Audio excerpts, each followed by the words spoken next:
Set in the shadow of the Rocky Mountains is Denver, Colorado.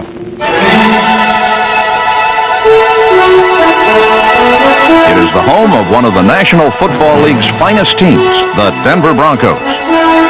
In 1985, the Broncos were the defending Western Division champions, and their head coach, Dan Reeves, was the winningest coach in the history of the franchise. Together with club president Pat Bowlen and general manager John Beek, Reeves had worked diligently to create this latest Rocky Mountain masterpiece.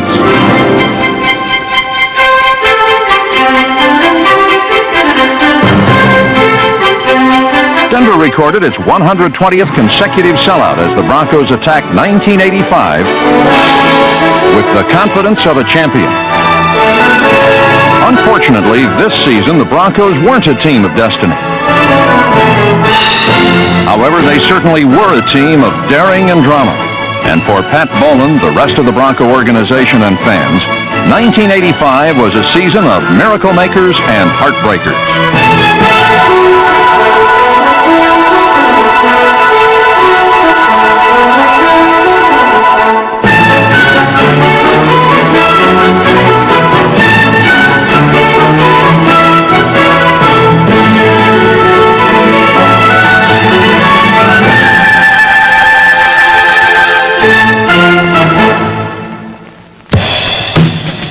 Against the Los Angeles Rams on opening day, Denver lost 20-16.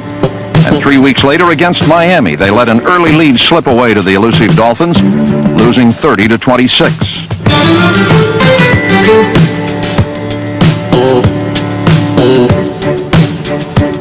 After 4 weeks, Denver had lost as many as they had won. Yet each contest clearly demonstrated that these Broncos still had a kick or two left in them. Against the Dolphins, Denver's defense registered the first sacks on Miami's Dan Marino all season as they dropped this poised passer 3 times.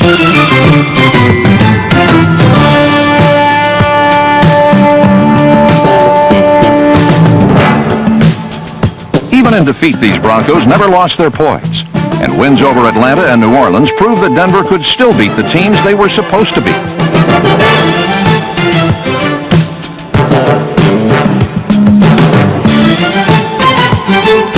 But more than that, these games proved that Denver's offense was now on an explosive par with the NFL's best.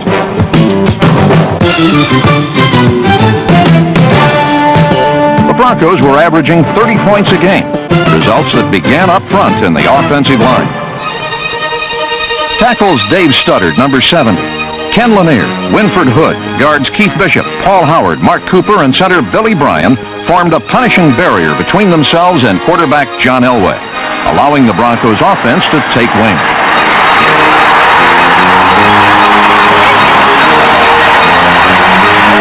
Denver's passing attack soared on the strength of John Elway's arm, and his mobility bought additional time and created better blocking angles for his blockers. Elway counted on the sure hands of his tight ends, Clarence Kay, number 88, and James Wright, who caught 57 passes between them. 61 times he connected with Steve Watson, number 81, who led the club in receptions for the 3rd straight season.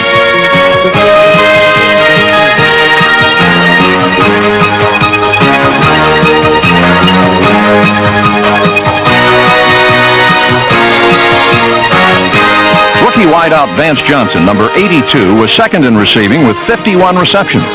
And with Butch Johnson and Clint Sampson, number 84, in reserve, only 5 other teams passed for more yards than the Broncos.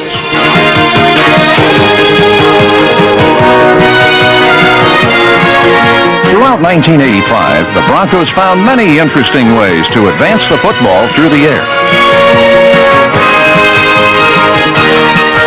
In Week 5, some Denver razzle-dazzle broke open a tight contest with the Houston Oilers.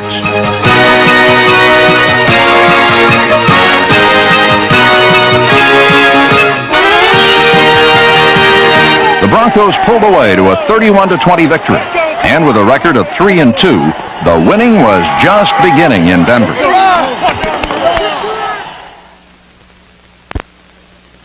The success of the Denver Broncos defense has never been a product of one or two men's talent and brilliance. It is the sum of its many parts. Gotta pop, y'all. Rarely has any one professional unit featured such a collection of well-meshed talent. And in 1985, few played better defense by opportunity than these stampeding Broncos.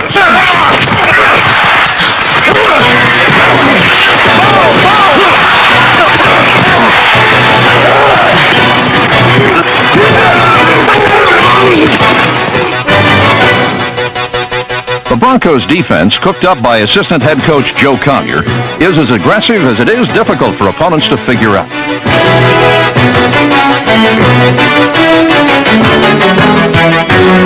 It begins with strength up front in down linemen Barney Chavis, Andre Townsend, Reuben Carter, Simon Fletcher, Greg Cragen, and Rulon Jones, number 75, who shredded double-team blocks and collected 10 quarterback sacks.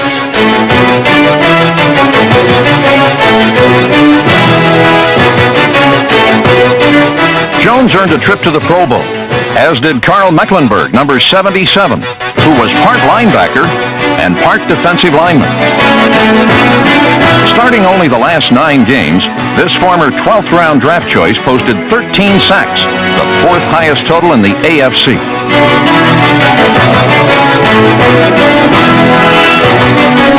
Together with linebackers Jim Ryan, Tom Jackson, Steve Busick, Rick Dennison, and Ken Woodard, Denver clogged up the running lanes and stripped opponents of their weapons.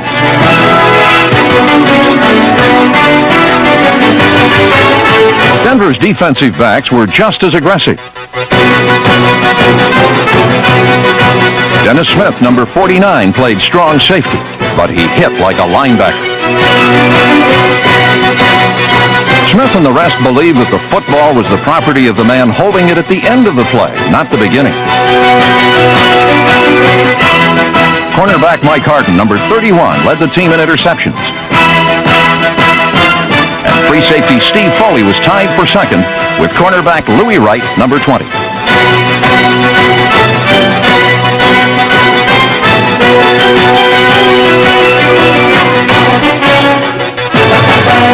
When the football hit the ground against Denver, it was difficult to get possession back.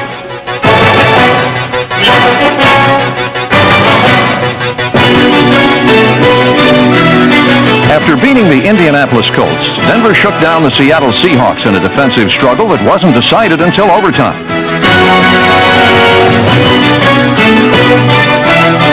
Tied at 10 apiece, Seattle quarterback Dave Craig was intercepted by nickelback Daniel Hunter, number 25.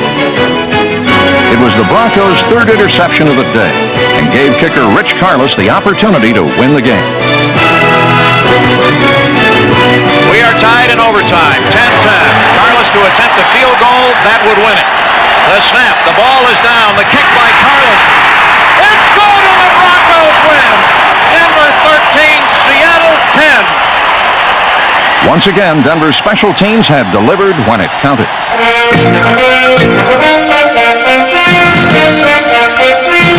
Hunter Chris Norman's high, towering punts enabled hustling hitters like Randy Robbins, Tony Lilly, Darren Como, number 98 Ricky Hundley, and special teams MVP Daniel Hunter, number 25, to close down the returns before they could get started. Much like the defense, the special teams were opportunistic, something that was evident in the 8th week in Kansas City. Randy Robbins blocked 2 Chiefs punts in 1 game.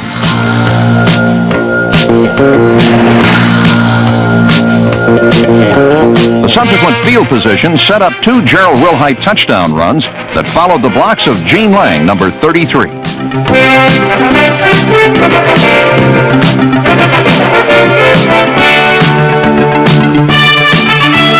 Denver rode to a 30-10 victory, spurred on by the depth of their backfield. Athletes who were as interchangeable as they were versatile.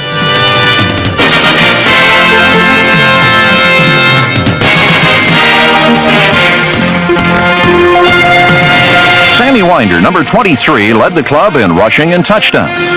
And second-year runner Gene Lang was impressive in only his 2nd pro season. Reserve quarterback Gary Kubiak, number 8, and first-round choice Steve Sewell, number 30, both played well when called upon.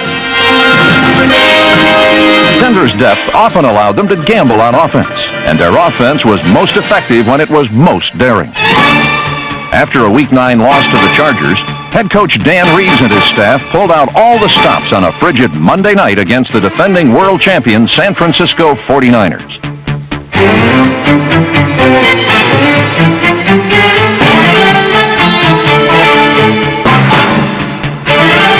John Elway threw 2 touchdown passes, one to Gene Lang, number 33, and another one to Steve Watson, number 81.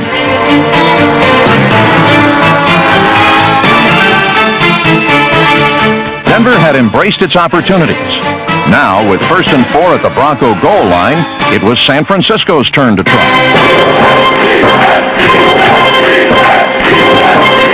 Quite often at the goal line, if you can stop the first play, you've got a fighting chance to stop the next 3 because you've sown some doubt.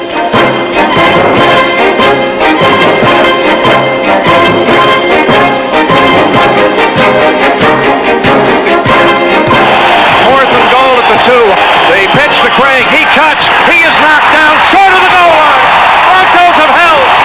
Take over at the 1. Throughout the evening, Denver kept 49er quarterback Joe Montana on ice.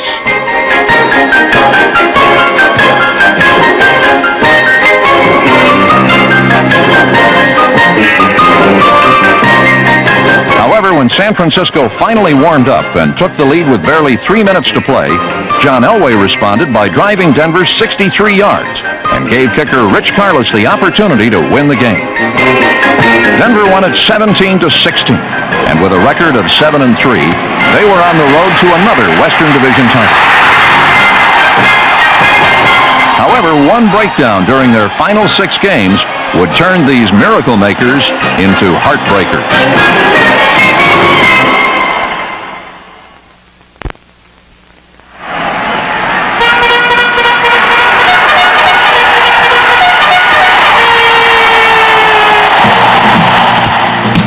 Week 11 found the Broncos locked in a scoring shootout with the San Diego Chargers.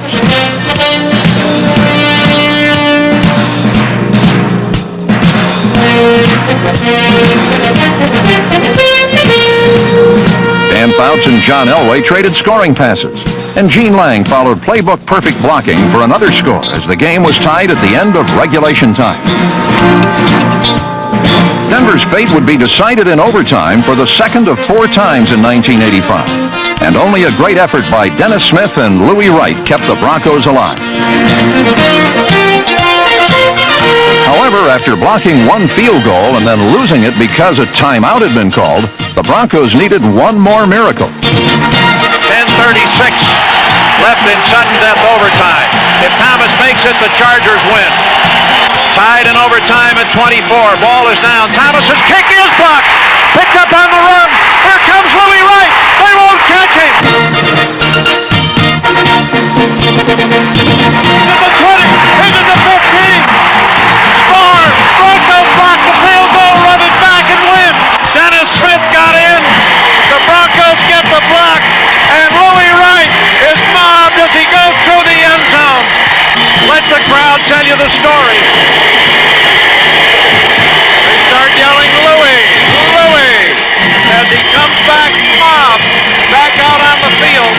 Final, Denver 30, San Diego 24th.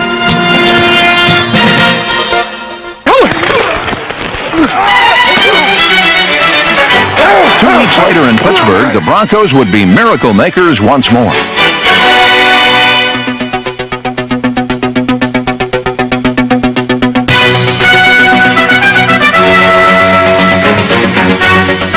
Denver's defense punished the Steelers, and Steve Wilson pulled in 2 of the Broncos' 4 interceptions that day. However, it was an interception thrown by John Elway with barely 6 minutes remaining that threatened to ruin a near-perfect day.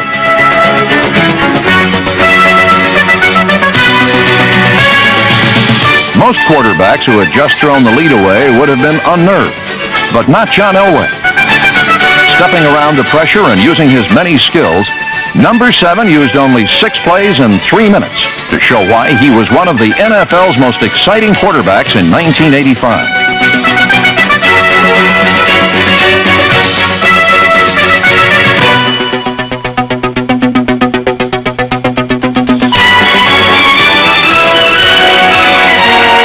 Steve Sewell's second touchdown of the day lifted Denver to a 24-23 lead.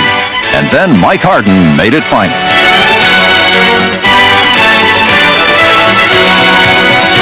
However, the fate of the 1985 Denver Broncos was sealed during 2 meetings against their arch rivals, the Los Angeles Raiders.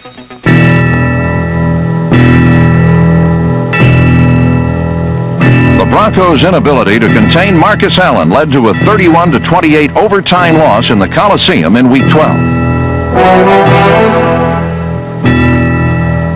Then a Week 14 snowstorm in Mile High Stadium turned into a slow-motion nightmare as Denver's 4th overtime period ended in sudden death.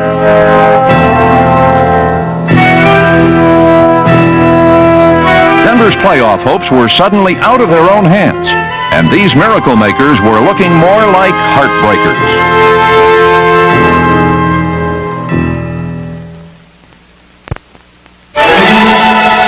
In 1985, John Elway showed why he was one of the NFL's finest quarterbacks, as well as one who is going to keep getting better.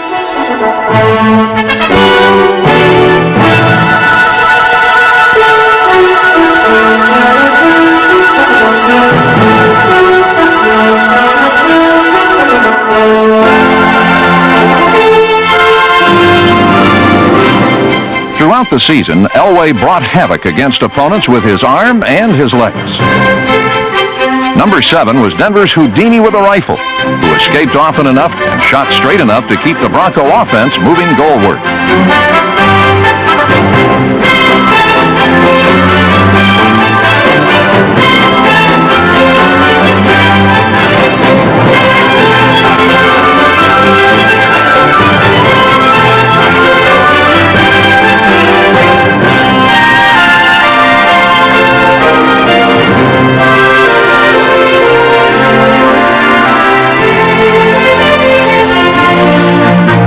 Above all, Elway possessed that magic quality of putting points on the board from anywhere on a football field.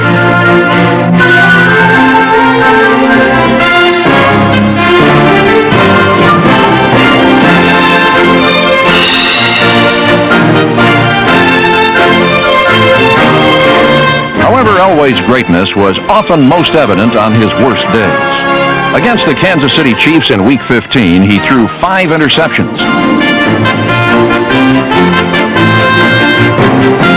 But by now, Elway's teammates knew that their quarterback could steer himself and his team in the right direction, even when everything else seemed to be spinning out of control.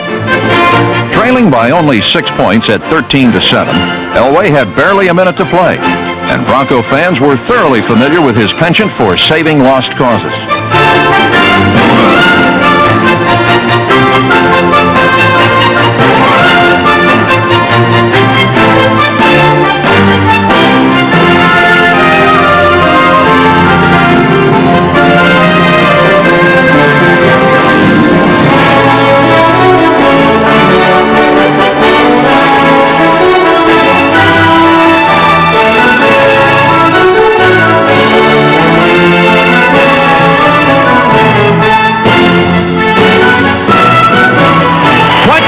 Seconds to go. They'll give the ball to Winder, and he dives in, scores! Broncos lead. Denver 14, Kansas City 13 on a 59-yard drive and a 1-yard run. Bryant and Bishop with a block. Denver's playoff hopes were still alive, but in order to keep them breathing, they would have to leave the friendly confines of Mile High Stadium and travel to the deafening roar of the Kingdome for a Friday night battle with the Seattle Seahawks.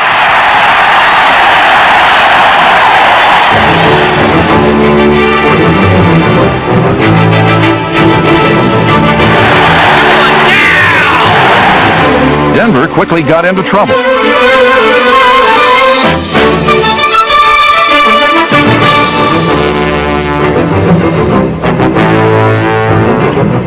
The Broncos spent the first quarter watching the Seahawks build a 17-0 lead. But those who had a feel for the heartbeat of this team knew well that the pulse of the game could change rapidly. Come on, offense, let's get it started! Against all odds, the Broncos started building a comeback.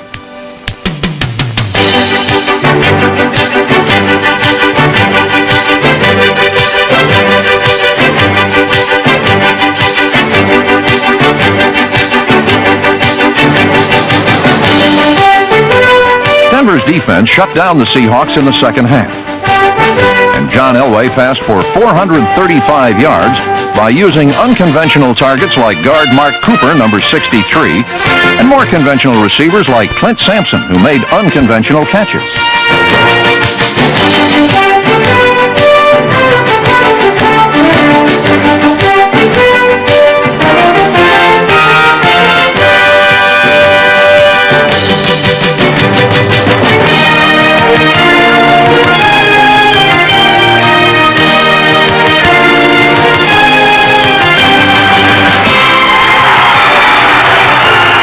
Finally, with a little over 2 minutes to go, the Broncos pulled even at 24. Then, during their final possession, Denver had to draw on all their determination and character to earn this amazing victory.